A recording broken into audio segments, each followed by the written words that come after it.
마음 천국, 가정 천국, 교회 천국이 되기를 소망합니다. 그리고 우리 교회가 창립 67주년 맞이하게 하신 하나님도 찬양합니다. 오늘은 교회 창립 기념주일이라 교회 사역 위주로 말씀 전하겠습니다. 우리 잠시 67년 전 우리 교회 주변으로 갑니다. 우리 교회 주변은 청계천은 본래 절했답니다. 역사적인 사진이에요. 옆에 개천은 바로 옆에 있는 청계천입니다. 자, 여기서 우리가 질문 하나 던져보죠. 저런 상황에서 지금도 위용을 자랑하는 지금의 우리 동신교회를 건축하고 그리자고 했을 때에 그때 좋다고 이럴 때 우리 교회가 우뚝 선 솔로몬 성전 같은 건물을 지차고 하는 분들이 더 많았을까요? 아니면 저렇게 낙후된 지역에 그 엄청난 돈이 있으면 불쌍한 사람 도와줘야지, 무슨 성전 건축이야, 비닐을 짓고 천막 짓고 해도 되는 거지 라면서 성전 건축하는 것을 비난하는 분들이 더 많았을까요? 분명한 것은 그때 당시 우리 믿음의 선배들은 주변의 비난의 소리가 무엇이고 여론의 내용이 무엇이든지 간에 지금과 같은 성전을 건축하기로 선택했었습니다. 지금도 우리 교회의 내부를 한번 보십시오.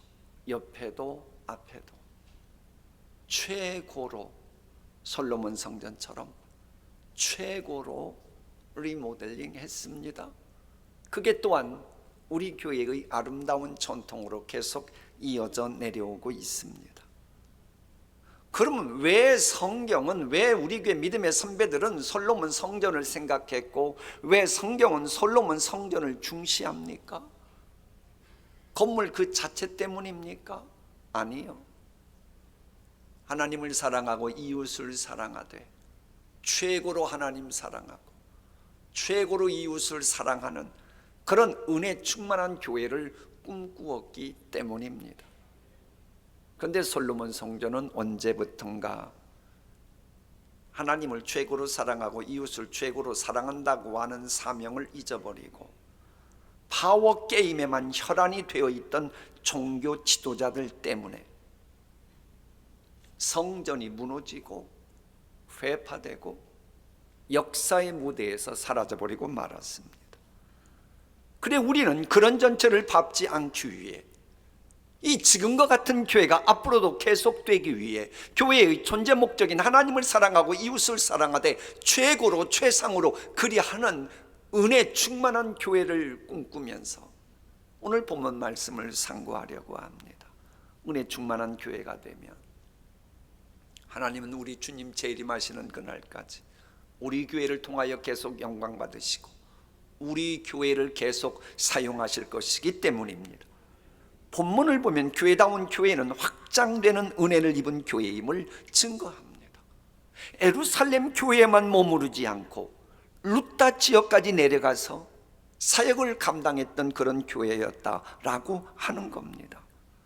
여러분, 교회가 은혜 받는 일을 어느 순간부터 멈추고 확장되고 확대하는 이 은혜를 입지 못하면 그 교회는 사해바다처럼 썩어버립니다.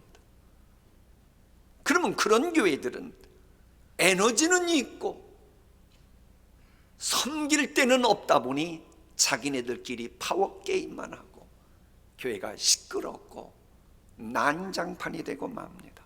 진실로 확장되는 은혜가 우리 교회에 충만하기를 소망합니다. 이것은 구약부터 신약까지 관통하는 하나님의 메시지입니다. 그래서 하나님께서는 이사야 선지자를 통해서 바벨론 포로 생활하는 소망이 없어 보이는 그들에게도 이렇게 말씀하십니다. 내 장막들을 넓히며 내 저소의 휴장을 아끼지 말고 널리 뭐해라? 펴라. 여러분, 저 말씀은 가나안 땅 정복했던 그들에게 주신 말씀이 아닙니다. 바벨론 포로 귀환한 후에 그들에게 모든 창이 열어졌을 때 주신 말씀이 아닙니다. 바벨론 포로 생활하는 힘들고 어려웠던 그들에게 나 전능자를 믿고 너는 확대하는 은혜를 체험하라고 저 말씀을 주신 것입니다.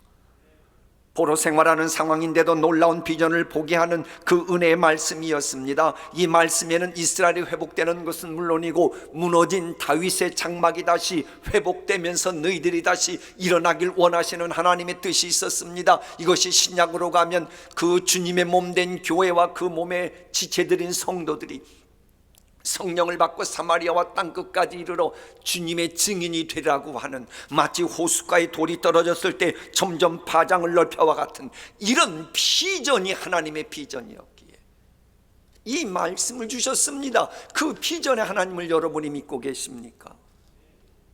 그래야 교인이랄 수 있지요. 구약교회를 괴롭혔던 바벨론 제국이건 신약교회를 괴롭혔던 로마 제국에 힘들고 어렵게 하는 것이건 지금의 은혜 시대를 괴롭히는 세상 유행 풍조에 의해서건 어떤 밖에 곤란 어려움이 있을지라도 진리의 기둥과 터인 교회는 말씀이 살아 움직이고 창조 역사를 만들어가고 어둠을 쫓아내는 빛인 교회는 이렇게 점점 영역이 확대되어야 그게 정상입니다. 정말 우리 동신교회의 사역은 물론이고 우리 교회에 지체된 여러분과 여러분의 가정과 여러분의 생업도 점점 확장되길 원하시는, 그래서 하나님이 놀라운 은총을 쌓아두고 계시다고 하는 이런 믿음이 있습니까? 이런 믿음에 근거해서 전진하는 교회가 교회다운 교회입니다. 물론 교회다운 교회는 교회론입니다. 에클레시아는 눈에 보이는 성전, 유형의 교회도 있지만 무형의 교회, 예수님을 구세주로 고백하는 성도들의 모임을 말합니다. 그렇다면 성도들의 모임도 교회를 의미하기에 남을 향해 뭐라고 말하기 전에 나 자신부터 내 정과 욕을 십자가에 못 박는 산제물이 되는 교인다운 교인이 나부터 되어야 합니다. 이 아름다운 건물이 되기 위해서는 돌 하나가 제 기능을 제대로 해야 했듯이 말입니다. 그래서 본문을 보세요. 그때에 무슨 의미인가 알죠? 앞에 있는 걸 전제로 하는 거예요. 그래 본문 바로 앞 31절은 그겁니다. 온 유대와 갈릴리와 사마리아 교회가 평안하여 든든히 서가고 주를 경외함과 성령의 위로로 진행하여 수가 더 많아지니라. 그때에 베드로가 사방으로 두루다니다가 루다에 사는 성도들에게도 내려갔더니, 베드로는 교회가 평안하여 든든히 서가고 주를 경외함과 성령의 위로로 진행하여 수가 더 많아져가는 이 놀라운 역사가 루다 지역까지 확장되길 원했던 거예요. 성령 충만한 그는 하나님께서 원하시는 것이 무엇인지 알았기에 예루살렘에서 기득권 누리면서 떵떵거리는 것으로 자족하지 않고 루다까지 내려갔다라고 하는 겁니다. 그래서 세번역은 내려갔다고 하는 말을 이렇게 표현합니다. 베드로는 사방을 두루다니다가 루다에 내려가서 거기에 사는 성도들도 뭐하였다? 방문하였다. 그러니까 예루살렘에 사는 본토 히브리파 유대인이건 저 멀리 떨어져 있는 그 우상이었던 주피터의 도시라고 하는 별명이 있는 루다에 사는 헬라파 기독교인이건 따지지 않고 골고루 섬겼다. 골고루 서로 잘 되도록 섬기는 그런 사역을 계속했었던 교회다라고 하는 말입니다. 사실 우리 교회도 성장하는 과정을 지켜봤던 이 산증인인 연세 많으신 장로님들이 계십니다. 그분들에 의하면 우리 교회도 초창기는 33명이었습니다. 우리 찬양대 그 숫자 그 정도. 근데 지금처럼 되었다고 하는 건 뭘 의미하는지 아십니까? 쉽게 말하면 역사 같으면 나라가 세워지는데 1등 공신, 개국 공신들이 있을 거 아닙니까? 우리 교회도 그런 33분의 개국 공신, 1등 공신 같은 그분들이 기득권을 과감히 내려놓고 초신자들을 기꺼이 환영했으며 그들과 그들의 자손들을 얼마든지 우리 교회에서 귀하게 쓰임받을 받을 수 있도록 섬겨 주었다 그 말입니다. 지금도 우리가 계속 오는 새신자들을 그런 마음으로 높여주고 섬겨 보십시오. 우리 교회 무너진 데던 회복하는 거 시간 문제일 줄 믿습니다. 진실로 우리는 잊지 말아야 됩니다. 도박이가 아니라 할지라도 환영하면서 교회 일꾼으로 세우고 계속 세워주고, 교인들이 끼리끼리가 아니라 서로를 챙기는 그런 영역이 확대되어야 합니다. 서로가 서로를 챙겨주는 것만큼 교회는 부흥하는 법이기 때문이에요. 그동안 이런저런 이유로 신방을 제대로 하지 않았고 전도를 하지 않았으면서도 괜찮은 줄 알고 교회 생활한 분이 계시다면 제발 지금부터라도 기성교인 초신자 따지지 말고, 목회자 평신도 그것도 따지지 말고 서로가 서로를 축복하고 섬기는 교회가 되어야 될 줄 믿습니다. 그러기 위해서 제발이지 오병여 멘토링 사역과 맹그로브 사역의 박차를 가는 우리 교회가 되었으면 좋겠습니다. 장님 67주년 맞이한 지금부터는 더욱더 그러합니다. 이것은 세상적인 사회학적인 측면에서 접근해 들어봅니다. 그동안 인공지능을 비롯한 4차 산업혁명이 그야말로 전 지구촌을 강타할 때 사람들은 입에서 세계화 엄청나게 부르짖었습니다. 세계화가 뭡니까? 세계 모든 사람은 가족이다 그 말입니다. 그런 개념으로 지구촌도 만들어졌습니다. 소위 그전부터 내려오는 사회 동포의 그런 정신입니다. 근데 막상 코로나가 터지니까 어떻게 했습니까? 어떤 나라는 코로나 백신을 2차 맞고 3차 맞고 4차까지 맞고도 남으니까 백신을 버리고, 어떤 나라는 백신 맞고 싶어도 맞을 것이 없어서 그냥 병에 걸려 죽어가고, 이것은 지구촌에 다 아는 상식입니다. 그게 세계화입니까? 그게 사회 동포주의입니까? 입으로는 누군들 말 못해요. 전혀 실천하지 못하고. 그럼 교회는 어떻습니까? 교회 어느 학회에서 회자한 내용이라 그대로 소개합니다. 마음에 드는 사람들은 코로나 핑계대고 평소보다 더 많은 전화를 하고 영상통화하고 그랬는데, 마음에 들지 않는 사람, 만나고 싶지 않는 사람은 코로나 핑계대고 만나야 돼야 되는데도 코로나 핑계대고 회피했잖아요. 끼리끼리 사회학적으로 부족화되는 이런 해괴한 현상이 일어났잖아요. 끼리끼리인 거예요. 세계화, 지체의식 완전히 깔아뭉개버리고 말았잖아요. 여러분, 교회는 세상 집단이 아닙니다. 교회는 서로가 주님의 지체이기에 성도 교제의 폭 확대되어야 합니다. 어떤 교회는 보면 자기네들끼리 얘기하다가 장로님이 오시거나 교회 지도자가 오면 갑자기 쉿 그리고 왕따시켜요. 지나가면 키드득 대요. 심지어 어떤 교회는 목회자들조차 왕따시키고 끼리끼리 막 대화를 하고, 어떤 교회는 초신자들 보면 초신자들 뻔히 알면서 건방지다고, 언제 우리 교회 왔다고 저러냐고 왕따시키고 계속 끼리끼리만 성도 교제하는데, 여러분, 우리 모두의 지체의 머리 되신 예수님이 그렇게 끼리끼리만 어울리고 당짓는 교회를 기뻐하시면서 은혜 베푸시겠어요? 물론 지금 하고 계시는 성도 교제 중단하면 안 되죠. 계속 하십시오. 다만 그 성도 교제의 영역을 확대하자는 말입니다. 그게 예수님의 마음이기 때문에 그래요. 여러분이 정말로 예수님 사랑한다면 한번 생각해 보세요. 여러분도 여러분의 신체 하나가 마비됐어요. 다리 한쪽 부분이 마비가 왔어요. 한마디로 온 몸이 그쪽 부분을 왕따 시켜버린 거예요. 그래서 그쪽으로 피가 흐르지 않아요. 그럼 여러분 어떡합니까? 재활하려고 몸부림치시잖아요. 그러면 온 교회 지체들을 갖고 계신 우리 주님의 마음은 오죽하겠어요? 그럼 주님의 마음을 가지고 좀 왕따당해 보이는 그분들, 그야말로 죄인 악인 오만한 자가 아닌 한, 악의 하수인이 아닌 한 가서 좀 교제해야 되는 거 아닙니까? 그것을 하나님은 원하시는 거예요. 성도 교제 영역 확대해야 합니다. 하나님을 찬양하는 영역도 물론 확대되고 성교 사역의 대상도 넓혀야 하고 달란트 극대화시키는 것도 만족하지 말고 계속 개발시켜야 되고 간증하는 사연도 점점 풍성해져 가야 합니다. 근데 이렇게 사역을 확장하려면 잘 선택하고 집중해야 합니다. 본문 다시 보십니다.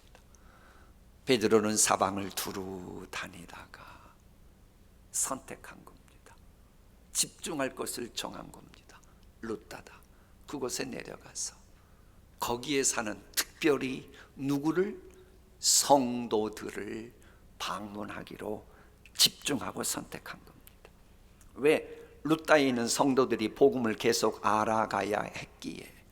우리 예수님이 그러셨던 것처럼 베드로도 복음을 가르치기 위해 그들을 방문한 겁니다. 여러분, 복음 사역에 풍성한 열매를 맺는 은혜를 입으려면 알아야 합니다. 가르쳐야 합니다.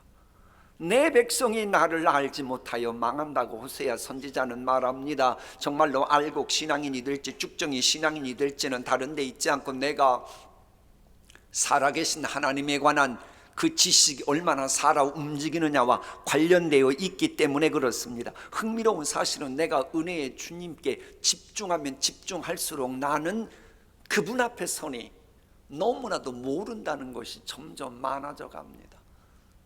그래서 더욱더 주님께 가까이 나아가는 거예요. 더 많이 주님을 알아가려고. 여러분, 우리가 믿는 예수님 어느 대학 나오셨을까요? 성경에 있습니까? 그 유대한 선지자, 유대한 사도 베드로는 어떤 학교로 유학을 갔다 왔습니까? 그들은 고등교육 받지 않았습니다. 그분들은.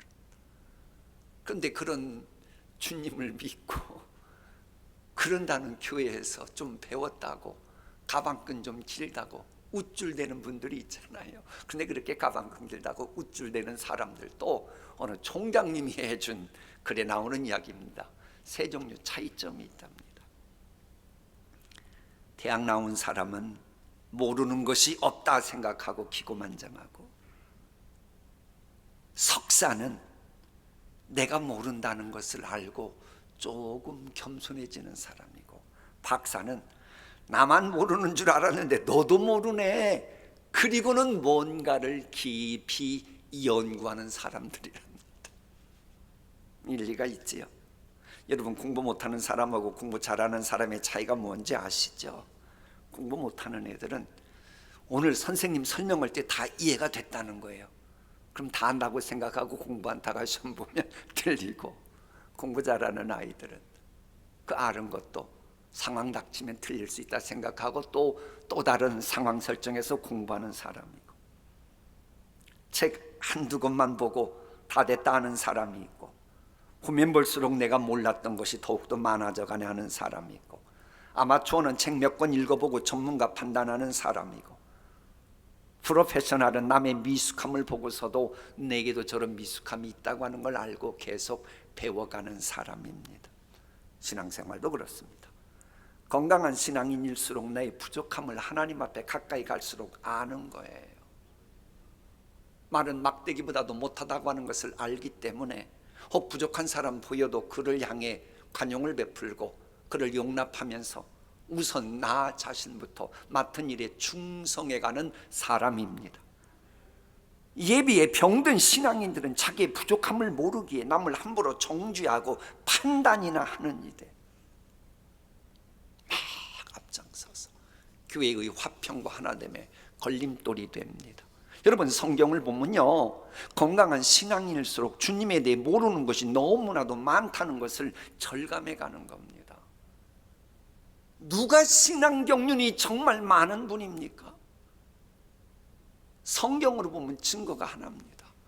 내가 주님에 대해서 모르는 것이 너무 많아간다. 그것을 모르는 것이 많다는 것을 아는 것만큼 그분의 신앙 경륜이 하나님 앞에 인정됩니다.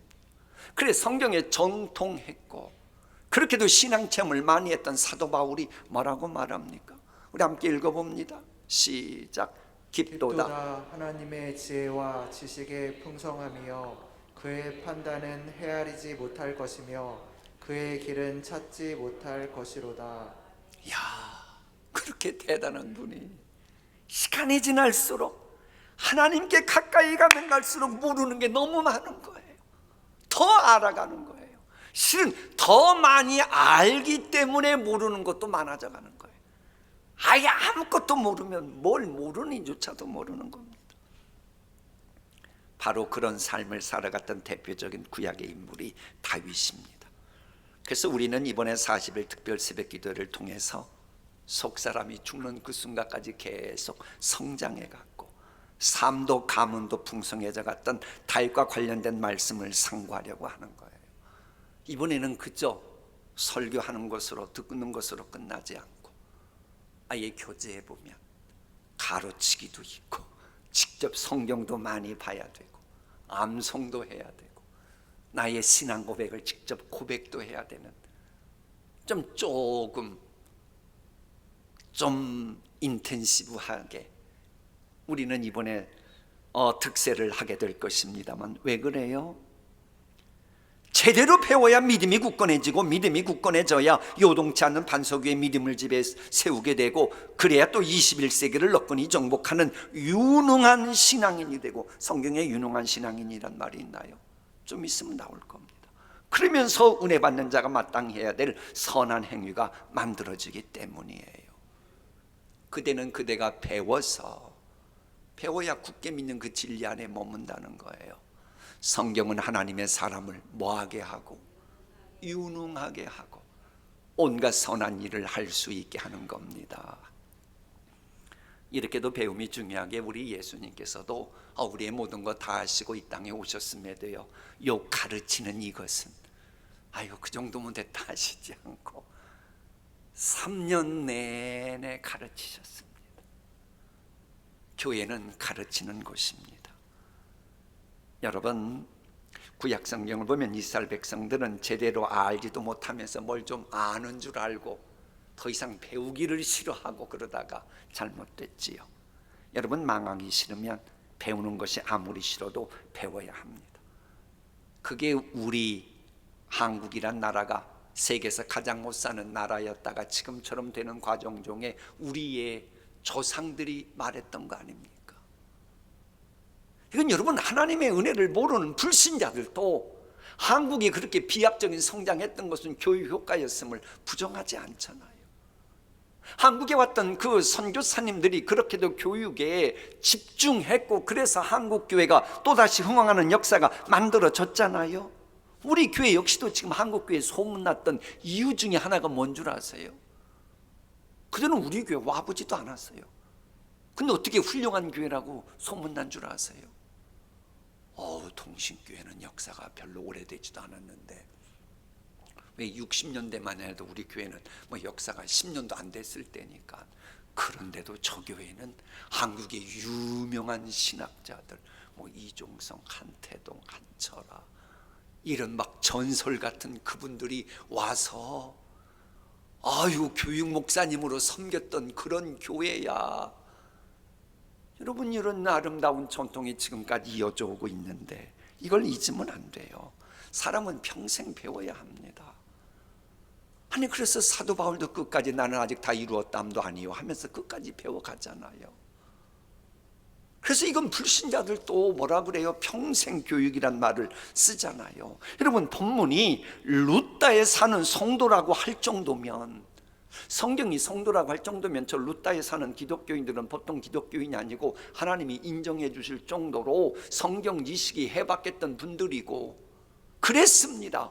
그렇다면 요즘 말로 당신 말 안 들어도 돼 그 정도 수준이었을 겁니다. 그러나 신앙생활은 죽는 그 순간까지 계속 주님을 알아가야 되거든요. 그래서 초대교회는 계속해서 배워갔던 겁니다. 진리를 계속 알아가는 교회가 될 때 교회가 확장되는 역사가 일어나고 생동감 있는 교회가 돼요. 자 보세요. 음악회가 성대하게 열려져서 피아노 연주자가 딱 등장합니다.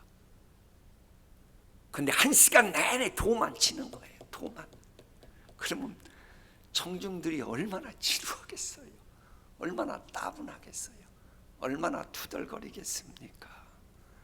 혹 우리도 피아노 건반 하나만을 계속 치는 것 같은 신앙생활을 하는 것은 아닌지요. 10년 전에도 지금의 그 신앙, 5년 전에도 지금의 똑같은 신앙, 앞으로도 똑같은 그 정도의 신앙생활만 한다면 하나님은 지금도 일하시니 나도 일한다고 말씀하시는 주님은 무엇라고 말씀하실까요? 하나님을 더욱더 알아감으로 말미암아 계속 우리의 신앙생활이 풍성해지기를 소원합니다. 마무리하겠습니다. 우리가 잘 아는 이야기, 행복한 정원에 나오는 이야기인가요? 그걸로 마무리할게요. 어느 연사가, 여러분 에디슨 아십니까? 주변 사람들, 아니 발명왕을 몰라? 아니 다 알지요. 여러분 라이트 형제를 아십니까? 아니 비행기만 들고 탄 사람인데 우리가 모르지 않지요. 자, 연사가 이제 질문을 던집니다. 그러면 엘렉스와 네벨 토프를 아십니까? 그냥 갑자기 웅성대면 도대체 그 사람이 누군데? 그러자 이 연사가 말합니다. 알렉스는 에디슨의 조교였는데 시행착오 자꾸 겪는 거 보고 에이 소망 없다 하고 꿈을 포기하고 떠난 조교입니다 라고 설명해 줬고, 레벨 토프는 라이트 형제와 함께 비행기를 만들려고 애를 쓰다가 어떻게 공중을 알아? 말도 안 되는 얘기지, 안 되잖아. 그리고 꿈을 포기하고 라이트 형제를 떠난 사람. 그러니까 먼저 언급했던 에디슨과 라이트 형제는 온갖 시행착오 겪고 뜻한 바가 되지 않고 그래도 포기하지 않았던 사람들이고, 뒤에 있는 두 사람은 원하는 대로 되지 않는다고 포기했던 사람들이라는 거예요. 여러분, 포기하고 떠난 사람은 아무도 기억해 주지 않습니다. 이건 뭐 역사도 그렇고 공동체도 그렇고 건강한 집단은 반드시 그렇게 합니다. 무너진 재단을 수축하는 일에 소망을 회복하고 예배를 회복하고 말씀을 회복하는 일이 힘들고 어렵다고 포기하면 우리 교회도 그런 사람 기억해 주지 않을 겁니다. 우리 교회가 장례기념주일을 맞이했고 참 그럼에도 불구하고 계속해서 역사가 진행되어 왔습니다마는 우리 교회 창립 50주년사가 기억하고 있는 이름들이 누군가 보십시오. 그분들의 직분이 무엇이든지 간에 포기하지 않고 떠나지 않았던 분들입니다. 교회의 아름다운 전통을 위해 포기하지 않을 때 우리 교회 창립 70년 역사는 기억할 것이고, 앞으로 창립 100년을 맞이했을 때도 그분들의 이름, 힘든 시절에 포기하지 않고 무너진 재단을 수축하는 일에 끝까지 동참한 분들은 기억할 것입니다. 또 그게 정상입니다. 진실로 교회가 확장되고 번창되는 은혜를 잊기 위해서 첫째, 제발 남을 탓하지 말고 우선 나부터 자기 십자가 지는 교인다운 교회가 되어야 되고, 둘째, 서로를 챙겨주고 그런 영역을 확대해가는 사람, 셋째, 모르면서도 아는 체하기보다는 그야말로 성경 박사들처럼 사도 바울처럼 주님을 가까이 가면 갈수록 모른다, 그러니 더 많이 알아가야 하겠다면서 평생 배워가는 사람, 그리고 하나님이 허락하신 비전, 그 지체의식을 기억하며 주님이 공동체 허락하신 비전을 포기하지 않는 사람 되어야 합니다. 이런 분들이 많아져 간다면 먼 훗날 하나님 앞에 생활할 때 칭찬 듣겠지요. 먼 훗날 천국에서 우리 믿음의 선배들을 만났을 때에 잘했다고, 너무 자랑스럽다고, 동신교회만이 갖는 전통을 지켜주어 너무 대견하다고 이런 소리 듣겠지요. 그런 성도님들이 많아져가는 교회 해서 신앙생활할 맛이 나는 은혜 충만한 교회다운 교회가 되길 소원합니다. 오늘의 말씀 다 함께 읽고 마치겠습니다. 교회는 유대와 갈릴리와 사마리아 온 지역에 걸쳐서 평화를 누리면서 튼튼히 서갔고 주님을 두려워하는 마음과 성령의 위로로 정진해서 그 수가 점점 늘어갔습니다. 그때 베드로는 사방을 두루 다니다가 루따에 내려가서 거기에 사는 성도들도 방문하였습니다. 아멘. 기도하십니다.